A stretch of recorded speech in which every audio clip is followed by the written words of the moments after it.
خلق الإنسان علمه البيان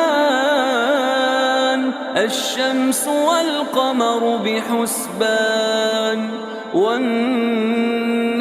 والشجر يسجدان والسماء رفعها ووضع الميزان ألا تطغوا في الميزان